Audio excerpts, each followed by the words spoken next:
There was some kind of massacre among the monsters. It seems that not too long ago, our hero was an ordinary human. And now he is a master of monsters. But this hasn't made him any less terrifying and menacing. Everything about him was horrifying, but his teeth were the scariest of all. No one had sharper and larger teeth than him. About 10 years ago, some people started carrying monster genes within them. As soon as the gene manifested, the person transformed into a monster. From that moment on, hunger and a deep sense of fear controlled their consciousness. People tried to save themselves as best they could. Our hero became one of such monsters. He became indestructible. Or rather, he became complicit in the destruction of the world. The guy was unpleasantly powerful, but what's even scarier is that he enjoyed it. No one expected that a person turned into a monster would retain their humanity. The guy stood there and cast lightning from his hands at the people standing before him. In an instant, a girl with short dark hair appeared. She had an eye patch instead of one eye. Perhaps she was some kind of doctor because she was wearing a white lab coat, but she had a very fierce look and asked me not to interfere. Standing right in front of the enormous monster, she called him Sin Chun. These guys were very distinct from each other. The girl herself seemed to be radiating lightning, or rather she was projecting it from her hand. She called the guy by name and asked him not to let the monster take control of his consciousness. The girl vigorously started hurling lightning at the monster, just as he had done to people before, and he stood there, simply taking the blows without moving. But at some point, something inexplicable started happening with this unknown monster. It seemed like it was about to attack. Seeing the expression on the monster's face, the girl became flustered. She didn't understand why he seemed confused and hesitant. But later, she smiled and started contemplating a plan of action. After all, the usual behavior of monsters was characterized by irrationality. At that moment, the monster stared at his hand as if preparing to attack again. Whoever he was, whatever he had become, this girl was always in front of him. Yes, he was about to attack. The monster bared all his sharp teeth and clenched his fist, flying straight at the girl. Sin Chun lunged forward with his fist and she stood still. The fist was right next to her face, even several times the size of her head. Despite our hero having turned into a monster, she didn't stop trying to awaken him. The girl softened and attempted to deflect the flying fist with both hands. It was a good sign. The girl's happiness was boundless because our hero had come to his senses. With one hand he supported the other. At that moment, behind her were countless small monsters compared to the hero. They all thirsted for revenge. But at that moment, Sin Chun grasped his head with both hands and squinted his eyes, as if planning something. In that moment, the girl looked at him and asked him to hold on with all his might. But in reality, it was already too late. He had fully transformed into a monster and could no longer control himself. The girl still looked hopefully at our hero. Tears were streaming from her eyes, but she was smiling. In an instant, the monster's fist flew straight at the girl, and she, unable to hold on, was sent flying to the side. The monster was satisfied with his actions. With his own hands, he had shattered her life. The girl hit something hard and broke it immediately. The monster was flying right after her. The girl smashed everything in her path. At one point, even the eye patch came off her second eye. He held the girl on his outstretched arm. She tried to beg for help, but nothing worked. The monster was unyielding. The girl, with her hands clenched into fists, looked at her tormentor with extreme fatigue and pleaded not to let the monster control our hero. She still had hope. It was precisely at that moment that something began to happen with the monster's eyes and consciousness. Her reflection appeared in his eyes. He didn't understand how this was possible. Even a pupil started to form. In an instant, the eye became entirely human. The monster fully regained consciousness and repeated the girl's name, Jia Yue. He gently placed her on a large rock, fearing to cause her even more pain. At that moment, a multitude of monsters, as if waiting for this moment, rushed at her. And right at that moment, our hero finally woke up. Seeing the monsters flying at the girl, he became extremely enraged and was ready to tear them all apart, which he essentially did. He smashed everything and everyone in his path. He swung his huge arms, and that's how he killed them. But he was late. There were similar monsters approaching him, just like him. The main difference was that they were slightly smaller, or rather, quite small compared to this monster. But they all emitted a blue light.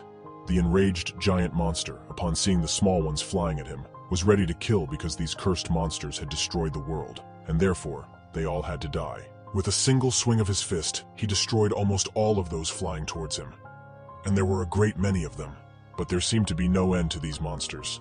They kept coming and coming, horned with numerous tentacles and eyes, riding on some sort of broomsticks. He seemed to close his eyes, and gradually everything lost its color. At this moment, everything was completely blurry, and he could only see 3 glowing eyes and nothing more. Everything would have been fine, but he didn't agree with all of this. he managed to wake up ahead of time. The enraged guy turned to Jie and tried to find out how he wasn't torn apart by those monsters. The guy grabbed a mirror and splashed the remnants of cologne on himself. He touched his face as if not recognizing himself. Human. His gaze fell on a white bag, and underneath it, a receipt was visible. Our hero wasn't the least bit puzzled. It was indeed a receipt. What puzzled him was that it was from June 15th, 2025. He went into a kind of trance.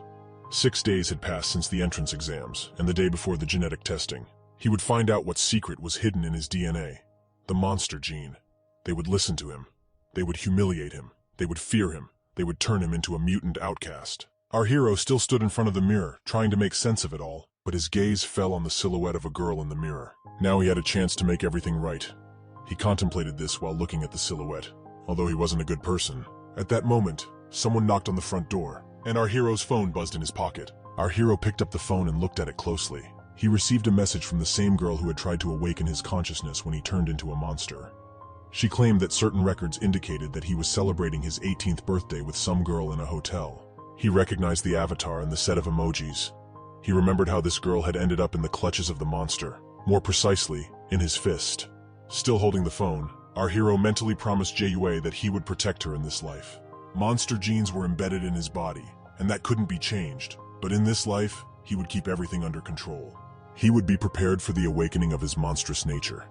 He had a whole year left to live. He wouldn't let anyone control him. The monsters who wanted to destroy this world would pay for everything. His heart was pounding incredibly fast, and when he looked at his hand, something inhuman was happening to him. It was a mutation. Our hero was very concerned. After all, he wasn't supposed to mutate for another year. Indeed, it was caused by an emotional outburst. It seemed he had crossed that threshold where transformation begins. The guy really started to look inhuman. At that moment, a girl emerged from the shower and asked our hero what was happening. Now all our hero's plans were ruined. Sin-Chun was already halfway through his mutation. It's impossible to suppress monster genes. So our hero stood with his back to the blonde girl who had just come out of the shower. But he could slightly restrain those genes so that others wouldn't notice. He needed to satisfy his hunger before it all got out of control. That's exactly what the guy was thinking when the girl approached him. Taking his jacket, our hero concluded that there was little time, so he needed to get to work. Looking directly into the girl's eyes, Sin-Chun sternly said that he had simply used her. And yes, he was a real bastard. Opening the door, a crowd of girls stood in front of the guy. The guy looked very tired. Staring right at them, the guy asked them to stop all of this immediately. One girl was so furious that she almost started screaming. After all, how could our hero stop this with such an impressive physique? The girls began to brush off our hero like flies from flypaper. They all begged for another chance. They asked him to take a good look at them from head to toe. The young man couldn't understand how he had managed to attract so many attractive older girls.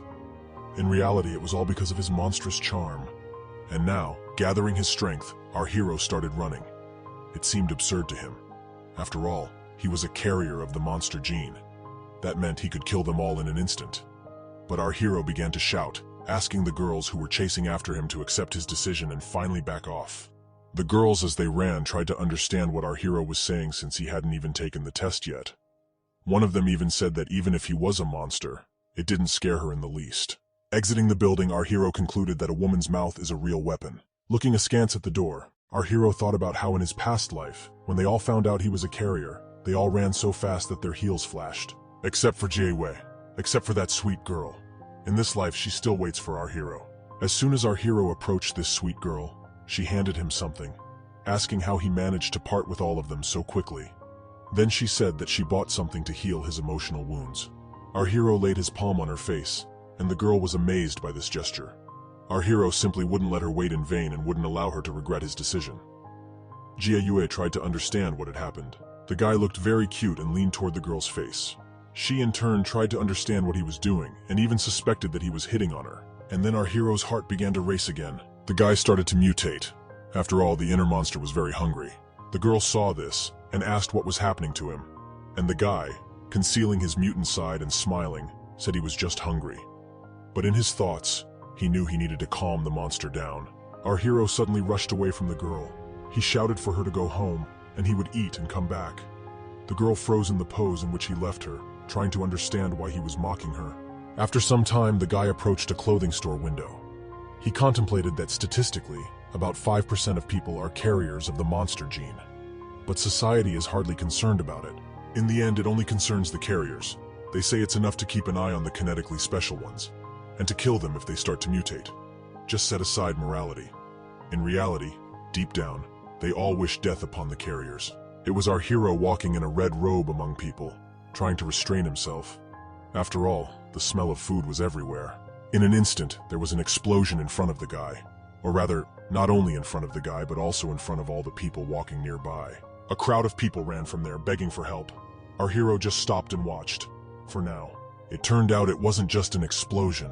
A monster chased after the people, intending to catch and devour them. Only one young man ran ahead of the others with the monster hot on his heels, while our hero simply stood and observed.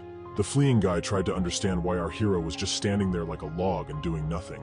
After all, in this case, he might be eaten soon. The fleeing guy, looking at our hero, was already plotting something. He pushed our hero straight toward the monster, justifying it by saying that since he was doing nothing, he might as well die instead of him. At that moment, the monster flew past our hero, only glancing at him briefly. But it still focused on its target.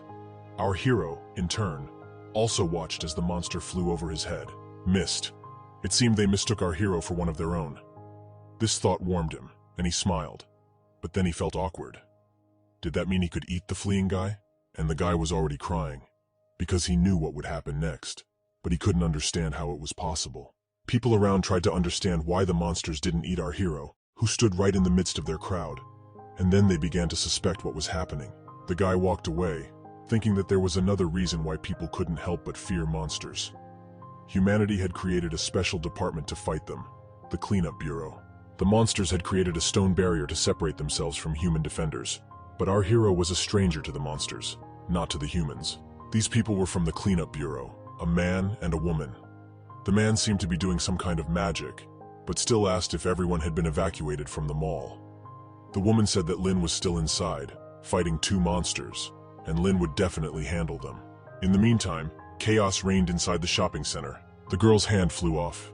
She thought that losing a hand in exchange for the lives of 3 children was a frustrating loss. Several monsters stood over her. They all thirsted for her death, but she just looked at them wearily and encouraged them to kill her. But in an instant, the girl started cutting these monsters down. But how? It remains a mystery to this day. But a little later, one of the monsters attempted to devour the girl entirely. A second-rank monster had already eaten her hand, and the girl didn't know what to do. But she did her best to shield the little girl she held. In a split second, our hero appeared out of nowhere, and with a single blow, sent the monster flying. The girl who witnessed all of this tried to understand who this guy was, admiring and at the same time marveling at our hero's actions. The girl tried to understand how he had killed a second-rank monster with his bare hands. Our hero was battling the monster. The girl tried to understand where this guy had come from, what his abilities were, and where he got so much strength. She tried to understand where this guy had come from, and what his abilities were, and how he had so much strength. Our hero made sure the monster had been sent flying, turned to the girl, grinned, and said it was all over. But the girl didn't want to let it go. She asked the hero not to be so careless because it wasn't that easy to kill a second-rank monster. But our hero just stood there and listened. The guy in the red robe walked up to the girl, shouting for her to get everyone out of the room, but she replied that it was her doing. The young man, with a satisfied expression, called the girl his younger brother, and she looked at him in bewilderment. And the guy who was flying straight at the girl was grinning widely. He apologized for planning to hit her. After all, outsiders shouldn't see him eating his food. The girl fell with a crash. At that moment, the monster returned, which our hero had apparently sent in an unknown direction, but it seemed very distant. But when he came back, he was furious. He couldn't understand how some small fry dared to take away his prey. Meanwhile, Xing Kun, on the other hand, stood as calmly as possible, waiting for the right moment. Gathering strength in his fist, he began to turn around and angrily said he had misunderstood something. Our hero's hand was already glowing. This indicated that he was mutating. But at the moment, it worked in his favor. After all, the monster was our hero's prey. The young man slashed the monster's hand that was reaching towards him. It screamed in pain and surprise. Although our hero hadn't exerted much effort, when the blue light appeared on the monster's face, he finally realized that our hero was a firebender. But he couldn't understand how he had managed it. The young man, no less fierce than the monster, dealt with the man and tried to kill him. Or rather, he simply pinned him to the ground with his huge fist and said he knew it wasn't easy to believe that he was a firebender. But before, he had been a demon bender, and quite a good one. He was having a lot of fun. Our hero stepped back significantly to give the monster an advantage, but it was still small, and our hero was closing in on it. At that moment, the monster realized that our hero was planning to eat him. Well, I didn't understand how it was possible since they were both of the same race, and they both exuded a royal power. The other monsters watched as our hero killed their brother and were furious. The guy bit into the monster's arteries, trying to confirm whether royal blood was indeed royal. Having absorbed the monster's soul, the guy with a sinister look asked who the owner of this monster was and how terrible he was. And finally, the royal power entered his mouth incredibly quickly. The guy was unpleasantly surprised that he would have to bite it off the monster. In his dying breaths, the monster said that the king would not forgive our hero for such an act. Something is happening outside the shopping center. The person from the Demining Bureau tried to understand how it happened that the monsters suddenly became weaker. They had even broken the stone barrier. People realized that the monsters were no longer attacking as before. Now they were much easier to kill. The young man, who had been fighting with the adult, addressed him as his deputy and asked about the current situation. The man replied that the high-level monsters had weakened, and the low-level ones had almost stopped moving. The deputy, throwing stones towards the entrance of the shopping center, said that now it would be easy to defeat them. This meant that Lynn could defeat the second-rank monster. She was very resilient, and many envied her, or rather her abilities. By that time, our hero had already moved somewhere else, as he had already reached his limit. And at that very moment, 2 members of the cleanup bureau appeared in the shopping center, hoping to find their comrade. When they saw their comrade sitting there, they were shocked. He started talking about how just when they thought the second-rank monster was dead, but he tried to understand where 3 children had come from and what had happened to his arm. The adult's partner joyfully approached the girl and said that it was certainly an unfortunate mistake. But with her abilities in one hand, how could this be? Angrily trying to push him away, the guy said that it was all a joke. After all, saving 3 people and killing a second-rank monster with one hand was amazing. The girl held onto her shoulder with her other hand. She said that she didn't kill the monster. She gave a pensive look and said that after the fool killed the monster, she lost consciousness. Then she looked hopefully at her companions. She said that when she woke up, she saw him biting the monster, and also there was blue flames in his left hand. The girl tried to remember every detail, so she wearily looked to the side. Then she said that besides, she recognized his face, so she would definitely recognize him when she saw him next. The deputy was shocked by what he heard, and therefore asked question after question. He tried to understand how it was possible to eat a monster, and then suggested that maybe he himself was a monster. The sheriff's deputy listened to them, crossed his arms on his chest, and said that cases of monsters eating their own kind had occurred, but this sounded more like a fairy tale. If he were a monster, he would have eaten Lindsay. Squinting his eyes, the man said that only true destroyers participating in rescue operations could defeat a second-rank monster, and an arrest warrant needed to be found immediately. By that time, our hero had taken off his robe and was trying to stretch his shoulder. It seemed to have been slightly injured after the fight with the monster. The deputy continued to talk to our hero, who was walking among the satiated people. The deputy realized that an unregistered person with anomalous strength might be a special type of firebender. He had a twisted appetite, so he was probably antisocial and arrogant, thinking he was better than official representatives of the law. But was this really about our hero? At that moment, the guy exhaled and thought that although the principle of evolution was quite simple, he didn't think he could rise to the second rank so quickly. After eating, he could head home. And there, standing right in front of the building, he was pleased to see that his house was still standing, and the structure was in perfect order. In his previous life, Kai Yue had returned there around 3 in the morning. Suddenly, the electricity in the area had been cut off. The power outage had occurred over a very large area. The sudden outage had led to the accumulation of a huge amount of energy. This resulted in people's abilities spiraling out of control. Then the building was destroyed by a lightning strike. 136 people, including our hero's parents, perished. The girl herself had been seriously injured earlier, and she bore a scar on her face for life. Our hero checked the time on his phone. It was 11:45. There were 4 hours left until the appointed time. There should have been plenty of time left. The light began to dim. Wait, wasn't the light supposed to go out only in 4 hours? How could this be? At that moment, the girl reached for her phone, which lay on the bedside table next to the bed. Something was happening to the girl. In addition, sparks of lightning shot out of the phone.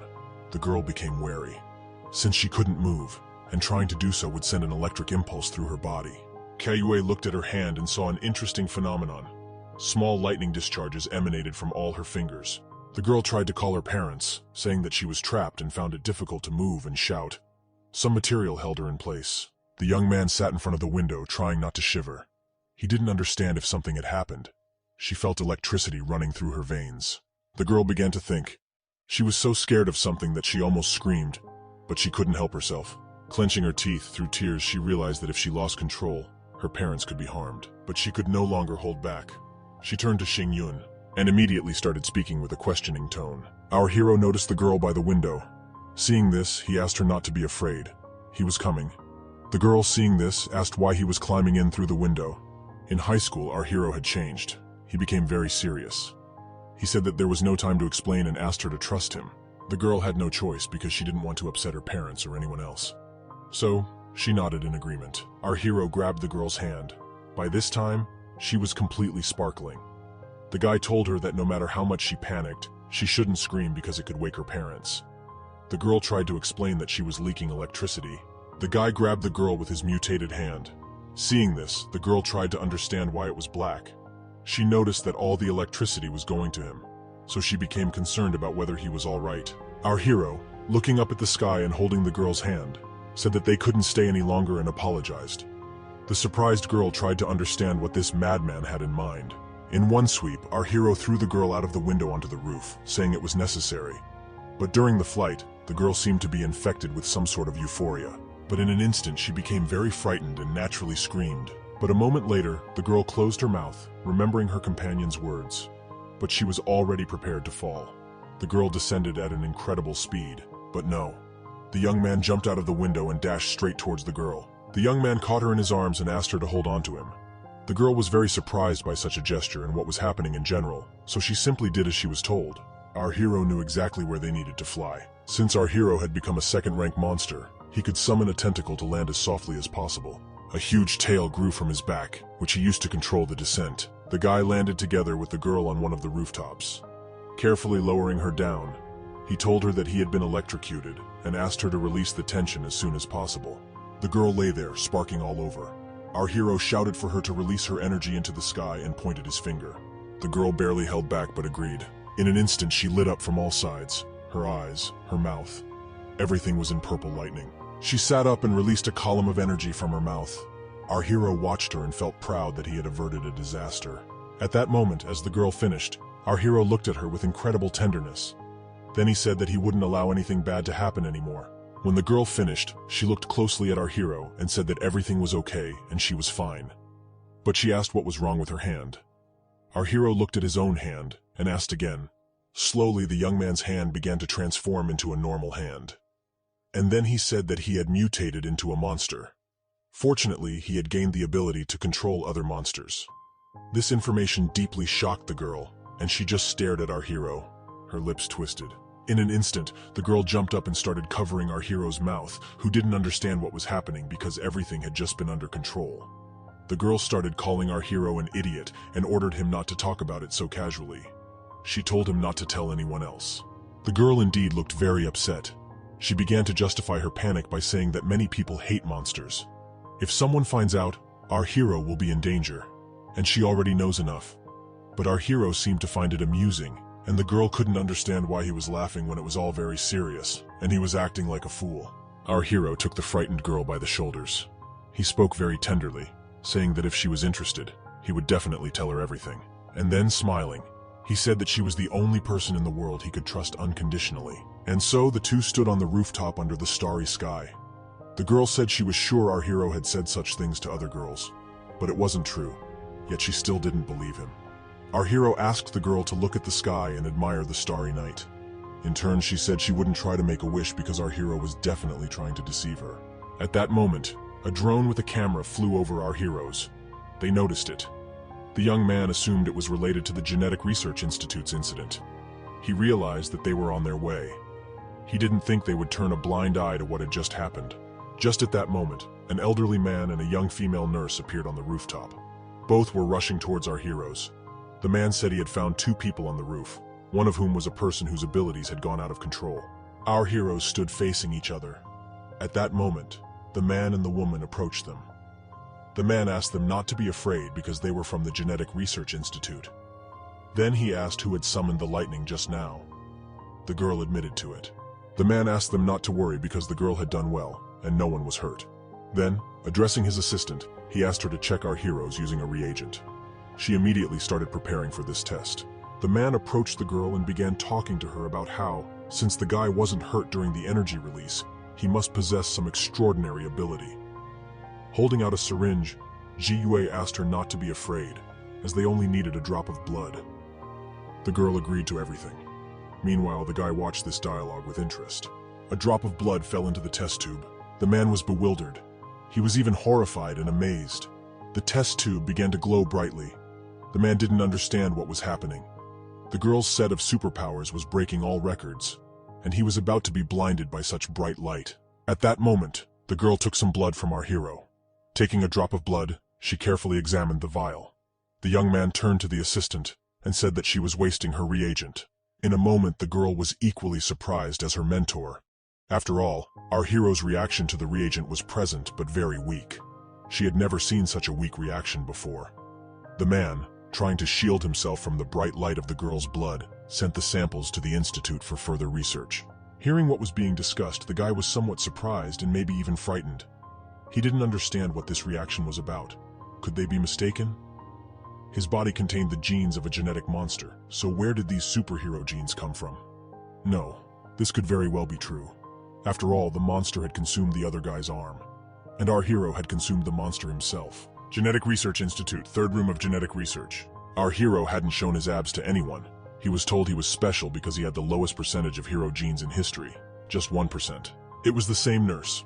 Leaning over our hero's abs, she tried to determine his genes using technology. So few special genes, yet such defined abs. Our hero thought about how his body was changing after the mutation. Looking at the nurse, who was at the level of his waist, the guy wondered if he could get dressed. He continued to contemplate the hero genes. Perhaps because he was half human and half monster, some of the genes were consumed? However, it didn't matter. Any person with extraordinary genes could enter Nanyue Academy, and that was much better than being constantly monitored after being identified as a potential monster. The guy looked friendly again.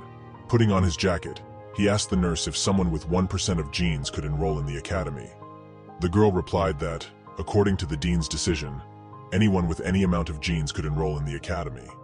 Then she suggested our hero could call her sister and offered to help him get dressed. But the boy politely declined.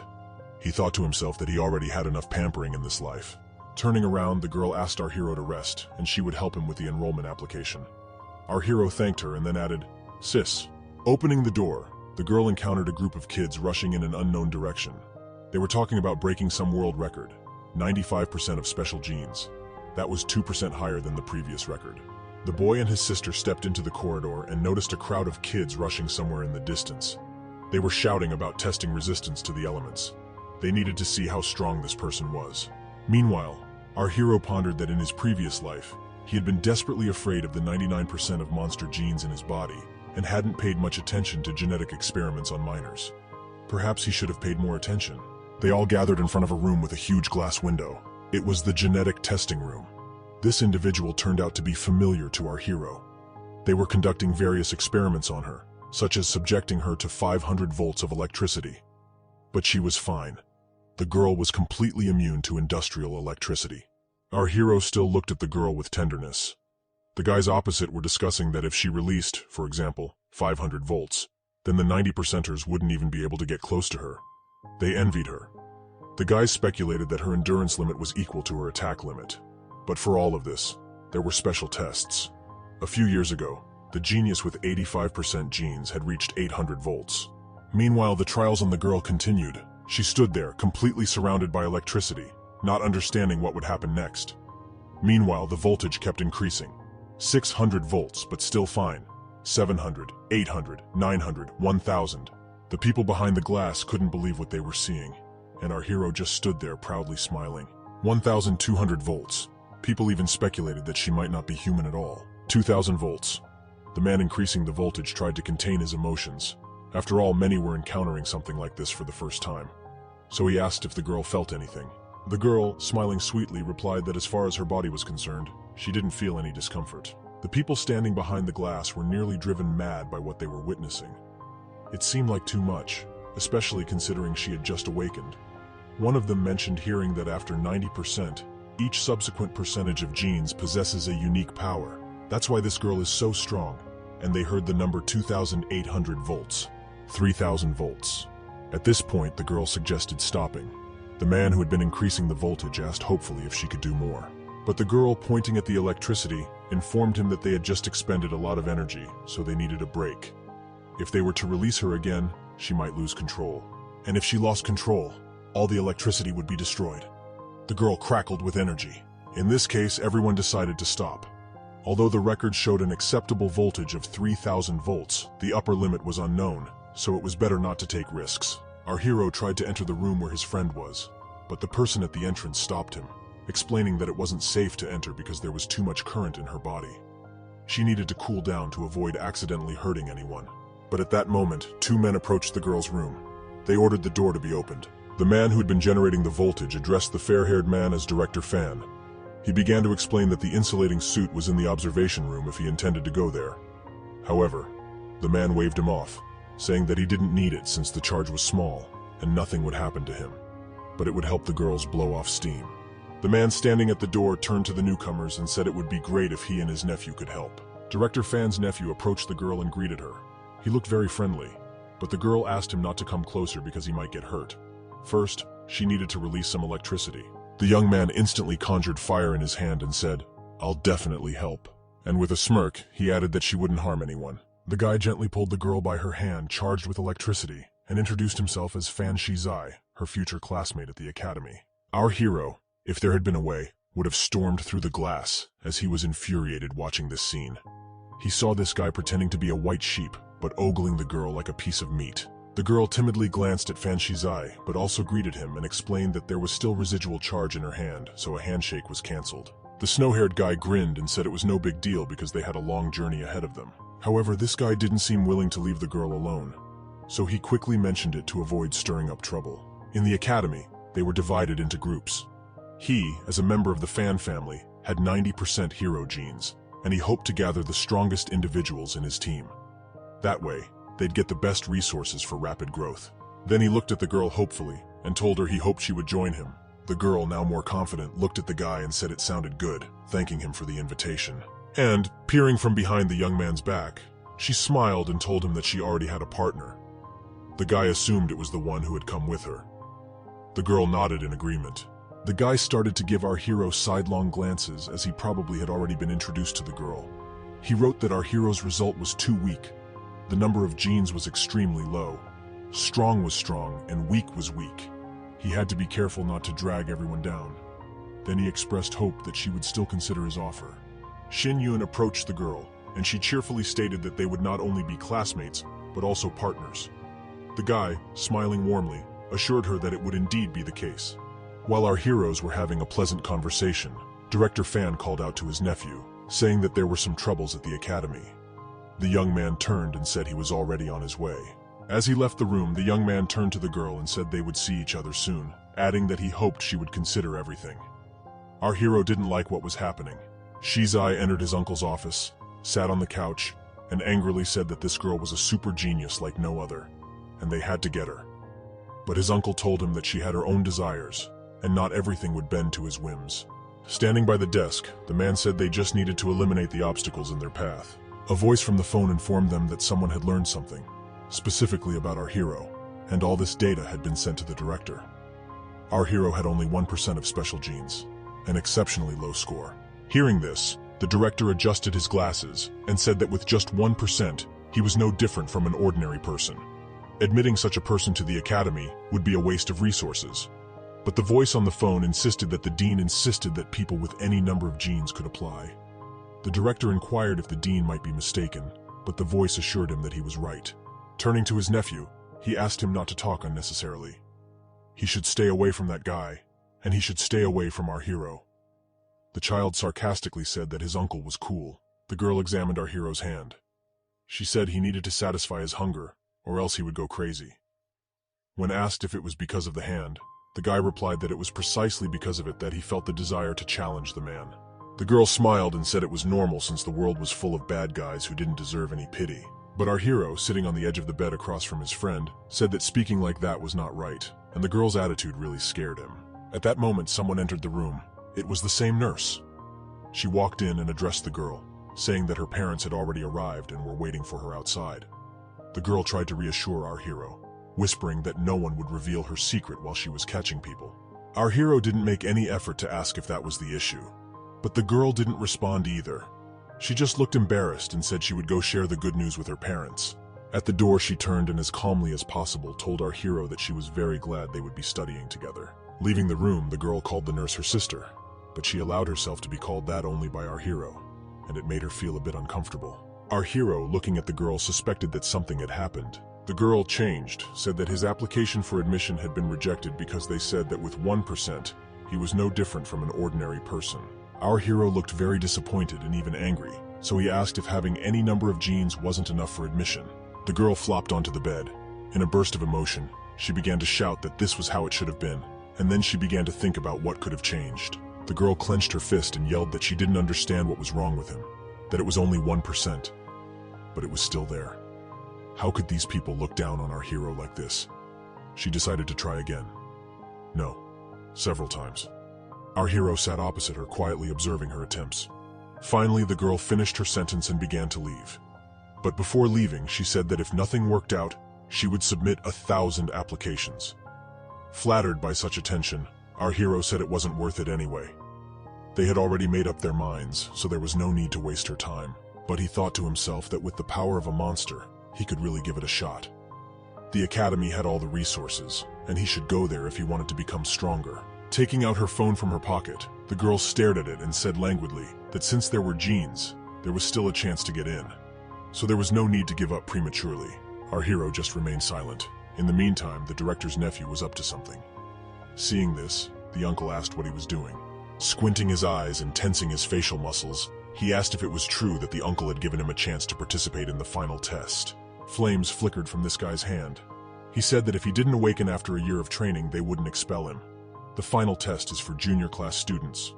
What sense did it make for a person like him to participate? From these caterpillars, only a butterfly will emerge. Sipping on his wine glass, the uncle asked his nephew to leave because moths were particularly annoying this year.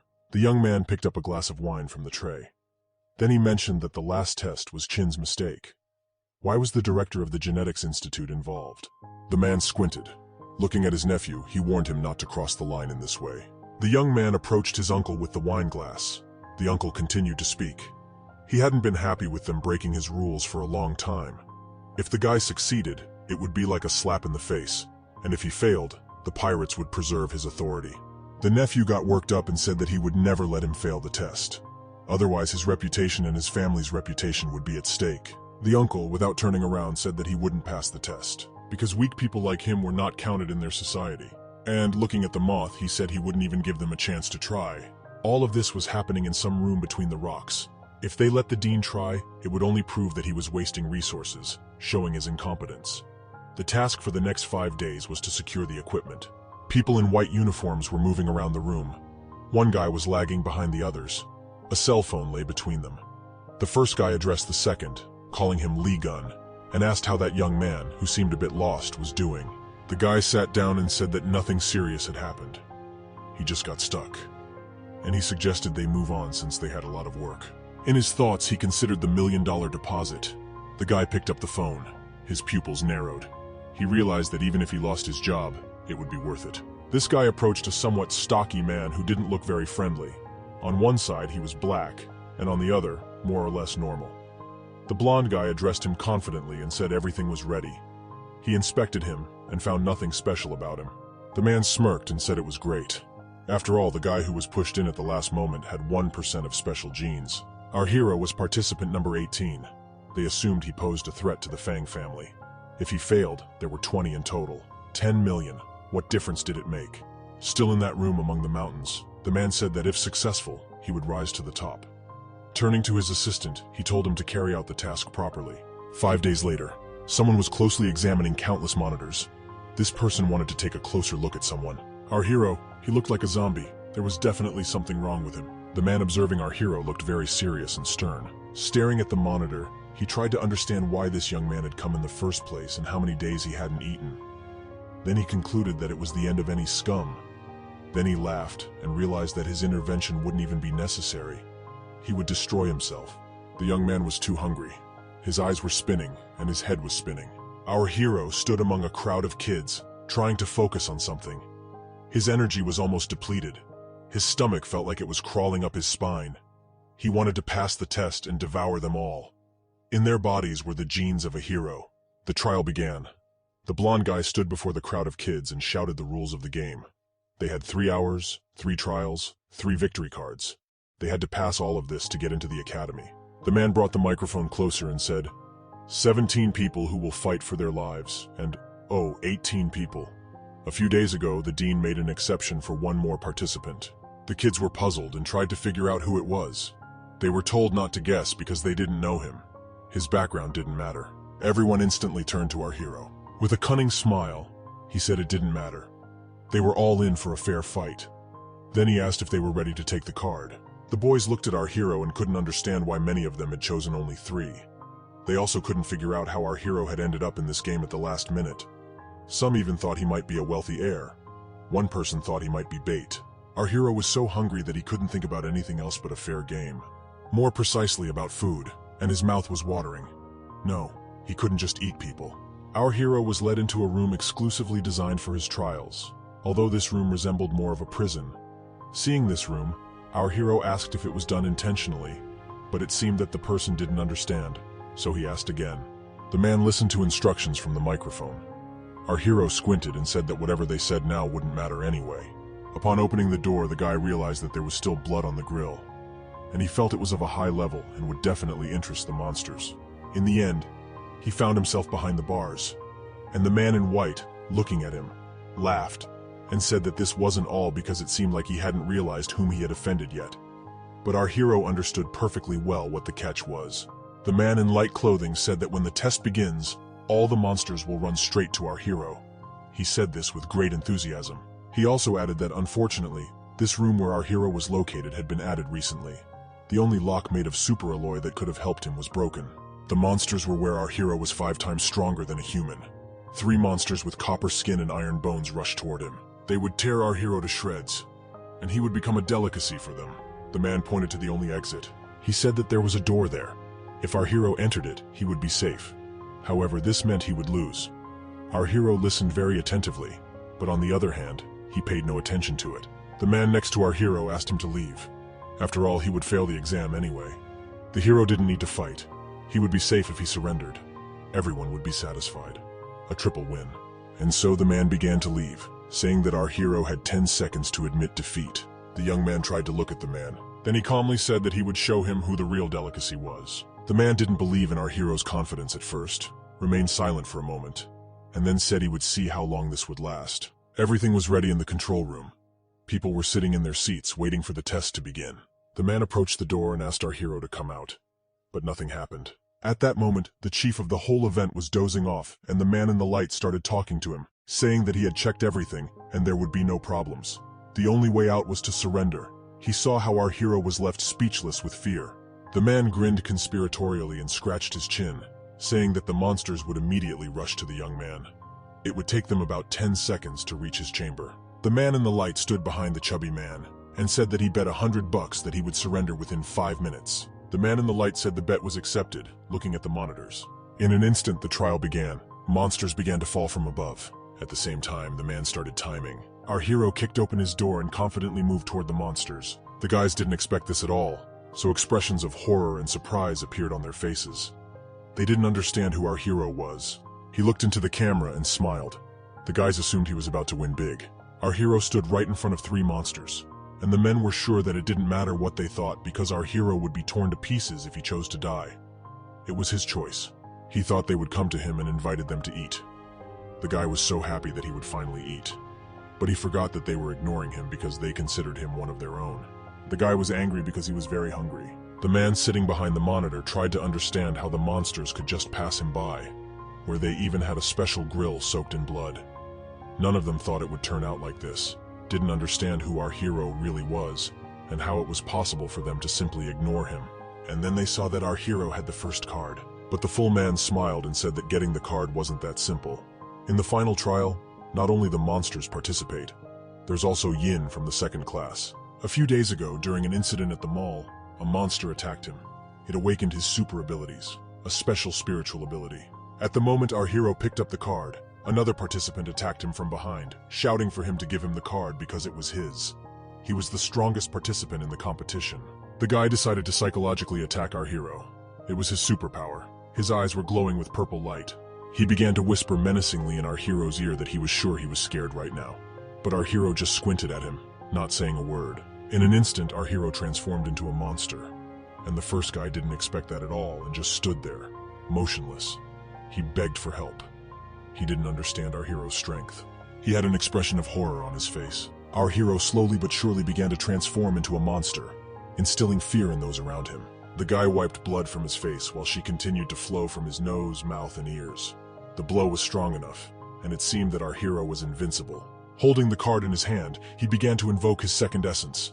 Everyone around him watched in amazement. Who was this guy? Why did he seem more like a monster than a human? All these questions remained unanswered because the monster began to chew through the grill. But our hero, along with his transformation, caught their attention and the monsters turned around. They were determined. Opening their mouths and extending their claws, the monsters decisively began to move toward our hero. He stood there, showing no signs of fear whatsoever, while his opponent seemed about to flee. Our hero realized that the monsters wanted to eat his opponent, but wanted the monsters to leave the guy alone. After all, our hero was damn hungry too and needed to fill his stomach. His eyes were very predatory, with pupils narrowing to the size of atoms. The guy placed his hand on the monster's abdomen, and some kind of magic began to emanate from it. He promised the monsters that he would be gentle and careful in his actions. Since our hero was a second-ranking monster, a devilish tentacle began to emerge from his hand. This tentacle pierced the monster's abdomen, making it howl in pain. Our hero was happy and satisfied with this turn of events. He was ready to eviscerate the monsters, leaving nothing edible of them. The tentacles began to devour the monster, and after several days of hunger, our hero had a meal. With a satisfied expression, he thanked his fellow monsters and decided that his meal for the day was over. But the monsters didn't think so and decided to resist. One of them tried to strike our hero, while the other extended its claws near his face. Just a bit more, and the guy would be dead. Our hero's eyes filled with blood, and his smile turned into a grimace of displeasure. After all, he had just bitten a monster, and for some reason he remained dissatisfied. Didn't he hear anything? The onlookers, the bad guys observing him through the screen, were pleased with everything happening to him. Seeing that our hero had come to his senses, they became a bit wary, but soon realized that his end was near, and the monsters would leave him with no chance of survival. The opponent of our hero, sitting on the ground, had already admitted defeat, but tried to enlighten our hero that the monsters would tear him apart soon, and he should immediately stop this meaningless fight. But what he continued to witness on the battlefield left him increasingly stunned with each passing second. The monsters absolutely couldn't do anything to our hero, and just aimlessly lunged at him, dodging his attacks. The guy was too powerful for them, and they couldn't do anything to him at all. This is truly beyond our imagination. This guy is too powerful for a human. He handles two monsters with such ease. They are mere toys to him, and he seems to have memorized their movements by heart. He seems to sense everything instinctively. Apparently, years of fighting monsters have turned this into an instinct. One strike from a monster should be enough to shatter a human's bones, but our hero continued to strike at the weak spots of the monsters without feeling physical pain. He really is capable of killing monsters. The monsters were torn apart by his powerful strikes. His eyes were burning with diabolical fire, and it seemed that anyone who approached him had no chance of surviving. After delivering another deadly blow, our hero told himself that both monsters were dead, and he had no reason to worry. The opponent of our hero was in shock. Drops of sweat ran down his face from bewilderment. His heart was pounding furiously, and he couldn't understand how our hero could be so incredible when he must have already killed many monsters. The people watching through the screen considered it completely impossible. How could he deal with all the monsters so easily? What should they do with him now? The man in glasses seemed to be contemplating his plan for a minute. He told his protege that he had everything under control, and it was too early to put the plan into action. Our hero found himself surrounded by 5 of his opponents. They all watched him carefully, and it seemed they were afraid of him. One of them, the one with black hair and blue eyes, decided to speak first. He said that each of them was risking their life in this trial, and our hero just came here and took a risk. He doesn't deserve this card, and should give it to the guys.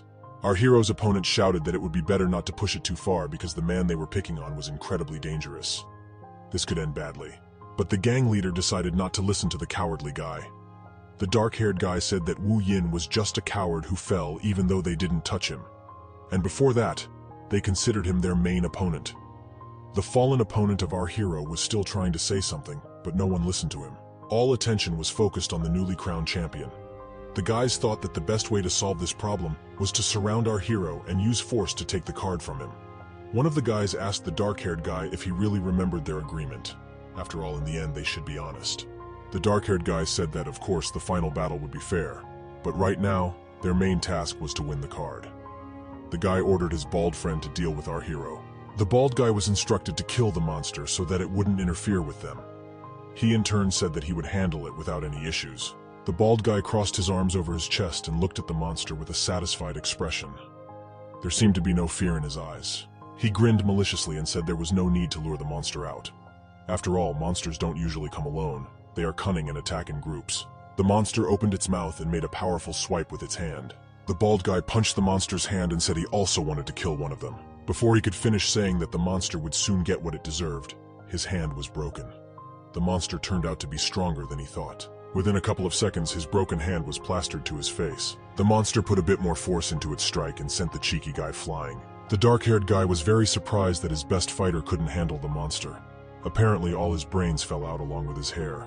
The guy turned his head and saw something he didn't expect to see. Our hero was flying towards him, ready to deliver a devastating blow. But at the very last moment, he remembered not to strike with the wrong hand, as his left hand possessed impressive strength and could obliterate an innocent person. Our hero's left hand had completely mutated. When he last devoured a monster, his strength had increased significantly. It could extend tentacles up to 8 meters. He thought to himself while holding the girl in his arms. His strength was 10 times that of an ordinary person.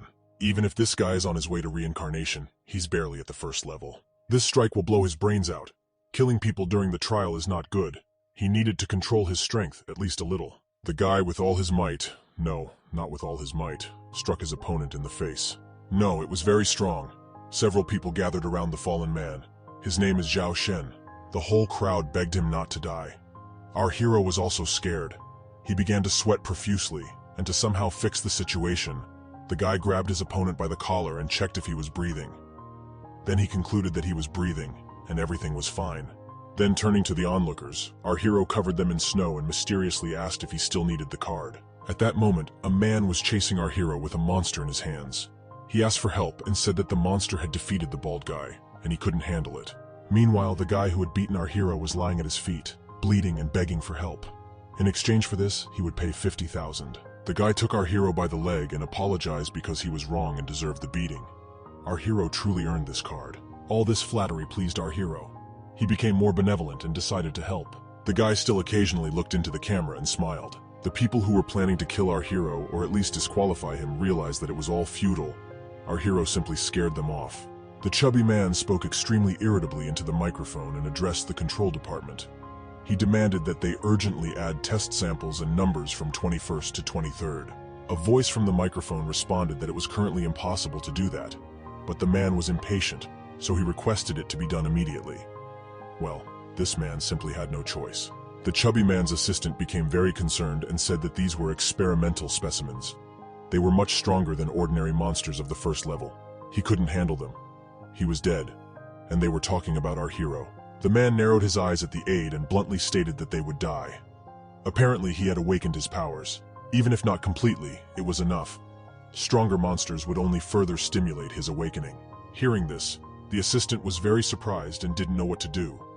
The man spoke into the microphone, saying that all monsters from the 20th level were samples and were currently in the research phase. Soon, the doors between them and the participants would open. The monsters were undoubtedly pleased to hear this. The man said he didn't care which method would be used, as long as after the isolation doors were opened, the power source was disconnected. The boy was sweating with nervousness. He didn't understand how to disconnect the power source, as all the monsters were there.